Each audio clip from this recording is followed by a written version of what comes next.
Hey everybody, Nerdy Transformed here again, and today I thought I'd tackle another new series of Transformers, the RID 2015 cartoon toy. This one specifically being the Toys R Us version of Megatronus, Deluxe Class. Now, I have not seen the actual cartoon, so I know nothing about this character. The one thing I know is that for some reason TF Wiki lists him under the same name as the Fallen. So I'm going to assume that this is Megatronus, which is the name of the Fallen, before he became the Fallen. So I'm going to assume this is the villain of RID here is actually the Fallen returned somehow. But they're calling him Megatronus, of course. I guess they just don't want to associate themselves with the awful Revenge of the Fallen movie. Anyway, have not seen the cartoon. Think the name is really confusing just because, well, RID, we had a cartoon called RID back in 2000 or 2001. We had Transformer Prime has a subline called RID for the more like kid-friendly toys. So yeah, really confusing, but yes, this is RID 2015 Megatronus Deluxe Class. And you can see he's loosely based on a tank. This is definitely, RID's got this more like how Transformers Animated was, where it's very distinct, very cartoony style, very simplified, and yeah, you can see all that here. Compared to, say, a Generations figure like the Warpath here, not nearly as many details, a lot flatter, a lot more, well, cartoony. While you can see on Warpath here, a lot more detailed. Or even compared to a Combiner Wars figure like Blackjack here. Not as many little lines or little details, but he does have the basic things like the treads. You can see they're all sculpted there. He has these little rocket pods, which are nice. And I want to say he's based on an H-Tank, but it's kind of hard to tell. And yeah, he's one of those figures where you can see a lot of the robot bits. Like, you can see his feet right there. You can see his legs all under here.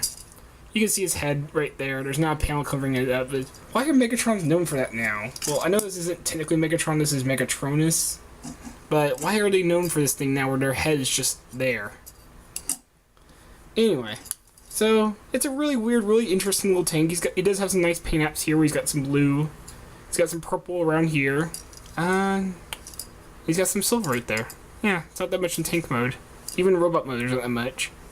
And he's actually missing some paint apps because from what I've seen, the stock photos show some purple on the little blade right here, and some purple lines little purple spikes kind of coming up. Like I mentioned, this is the Toys R Us version, which means the head is masked, which, you know, he doesn't have a face, he has a masked head. We'll get to that in robot mode. Oh yeah, he also has these weird little drills right here. I mean, it's kind of cool in a tank, I guess, but it just seems so random. And yeah, it comes apart easily. The one good thing is that his waist is the turret, or the turret becomes his waist in robot mode, so the turret does fully work. The one thing is it does bump against these rocket pods, but you can get a full, like, 180 before bumping into them. Plus, if you want to, you can kind of unpeg these parts here. And you could kind of pretend that he's, like, aiming upward to shoot at, like, a plane or something, you know.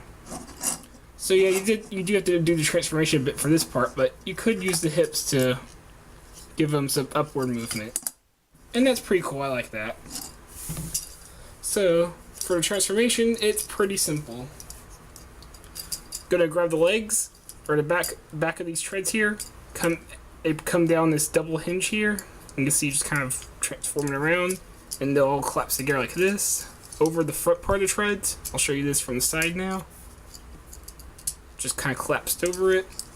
These back pieces are these little shards that are sticking out are attached to the rocket pods. You flip them down, and now complete the leg, give him his knees, unpeg them from the little drill bits, and you bring the legs down.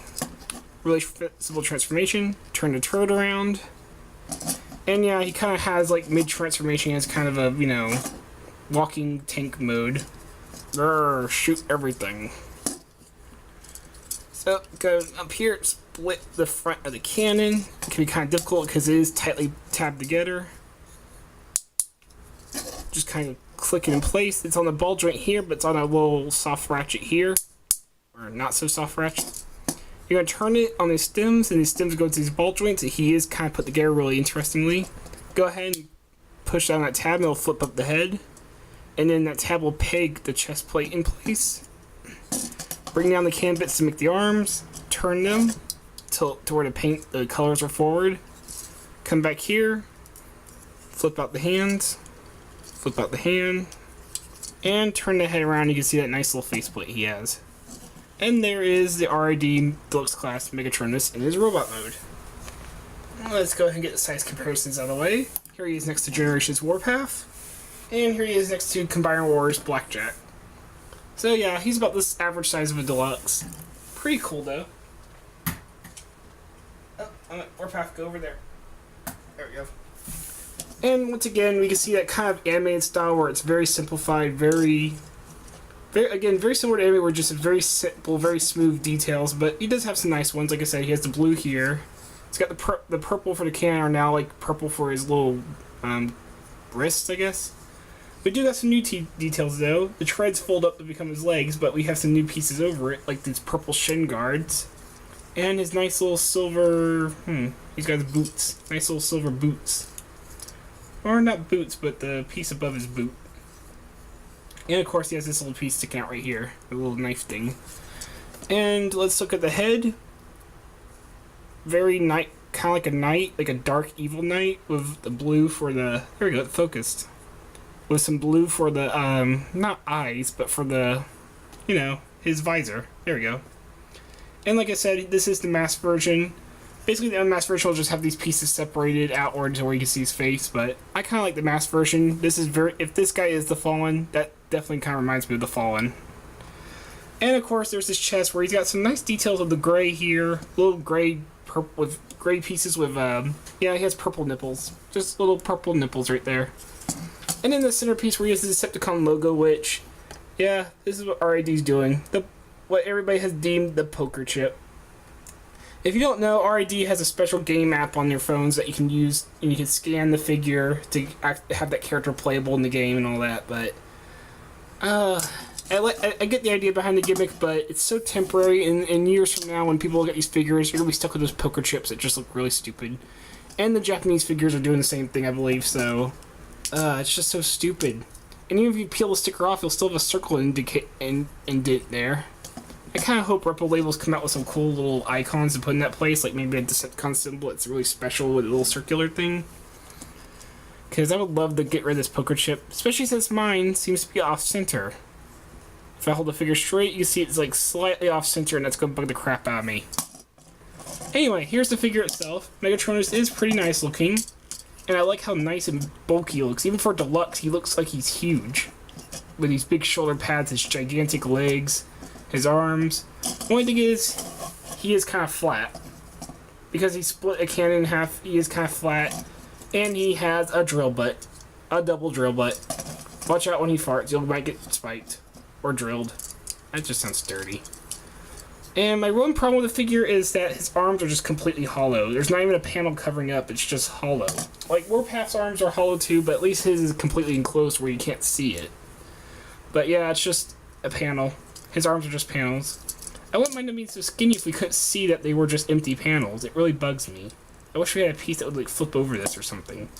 The legs has the same problem, but I don't mind it since it's a bunch of panels kind of folded together. So at least looks like it's kind of nice and thick, and yeah, the same thing here, but at least once that's on the inside. But from here, you just look at the back and you can see it, and that really bugs me. I wish they could have done something about that. But yeah, he does overall look pretty good. I'm not sure how well he stands against the RID figures, but I really like his color scheme. I really like the gray mixed with the purple and the black and gray, with little hints of silver and blue to kind of break it up a little bit. I think it all really works. It gives him a very... I'm not sure how to describe it. It kind of gives him a very dark being look, like he's the entity of evil or chaos or something, which, yeah, the Fallen is, and then little highlights of blue to show, like, energy still flowing in him. It just looks really nice, and the purple just kind of gives him that dark energy kind of look to him. And, of course, he does have a weapon. This, how you attach it, is it kind of sits right here, you have to turn it, and it pulls out a lot easier. I'm not sure how exactly that works, but I just know that if you put it in like this, try to put it in straight like that, it's a lot harder to snap in place and pull out. Well, if you turn it like this, it's a lot more loose and easier to get in and out of there. But you can pull it out, and he now has a giant scalpel. Yeah, I know it's supposed to be like a spear or like a javelin or something, or a lance maybe, but it looks like a scalpel because of the pull. It just looks like a big scalpel. If it was cut off here, then at least it would look like just like some kind of giant knife. But with this, yeah, it's a scalpel. Let's let the surgery begin. You know, cut right down the middle. He can hold it. There we go. And it's kind of cool because it's like a knife kind of thing. You know, you could stab, you could slice. You know, you could really mess somebody up with it.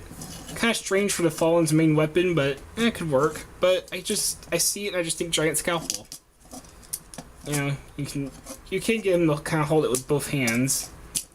I'm not sure why. It just kind of looks stupid and it falls out of his hands easily.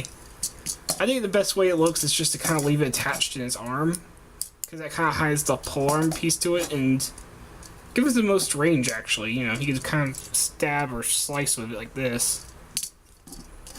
Plus, you know, now it doesn't look like a giant scalpel. Now it looks like a blade coming out of his arm. And I guess since his hands are the cannons, you could flip his hands back and kind of give him a blaster hand like Mega Man, if you want. But yeah, that's all his details. That's his accessory. He has a lot of cool stuff. His articulation, he does have a ball joint at the head. Swivels all the way around, moves up and down a little bit. Ball joint inside of here, you can see how that moves. Kind of strangely built. Got a ratchet up here, and the shoulder pieces can be moved independently. Swivel. Soft ratchet at the elbow, can go 90 degrees. Wrist, you can technically count articulation, but not really much you can do with it. A waist swivel, which has been sorely missing in a lot of these recent lines. Combiner Wars excluded. It's been so long since we've seen a waist. Ball joint at the hips. Go outward, forward, and all that. Can't go backward too well. The drills do hinder articulation. I wish these kind of like moved inward, like on sliders, which would give them an even more obvious drill butt, but at least it would be in the way of the hip articulation. Swivel, knee, and that's about it. Overall, I think he's a good figure, but it's one of those things where it feels like he's a couple years too late, just because you can start seeing the more obvious problems that Hasbro is having lately. The hollowness of his figure, you know, it's always been hollow in here for the past few years, but this figure feels particularly hollow. And of course, all the open spots where you can just see the obvious hollowness where they didn't even try, it's just plain hollow. And just, he's missing the paint apps he's supposed to have. There's just a lot of issues. There's a lot of little, you know, these pieces are in the way. If they just I know it'd be a little bit more complex, but really, would it take that much just to put two sliders in here to put the drill butt together and to give him more hip articulation? In a way, I like him, but at the same time, he reeks of the cheapness that Hasbro's been going through lately. He's both a cool little figure that I think a lot of kids will enjoy, and even collectors will enjoy. But at the same time, he reeks of the problems that Hasbro's having lately. He's not an awful figure, not at all, not even close. He's not near any of the bad figures I've reviewed, but he just has a lot of issues from the recent difficulties that toys have had lately. But overall, I do think he's worth getting if you see him on sale. Maybe wait for the, maybe not get him from Toys R Us, maybe wait for the more mass-produced version that has the face, that has a bit more paint apps, hopefully. And probably get something to replace his sticker, because that poker chip really does look stupid. On the Autobots, it might look fine, but on the Decepticons, it just looks retarded. Anyway, overall, I think he might be worth it if you can find him for a good price. I wouldn't pay more than $15 for him. If you can get him for less, that'd be best, but yeah, don't pay more than $15 for him. Anyway, I'm Nerdy Transformed. I hope you enjoyed this review, and I hope you have a good day. Take care.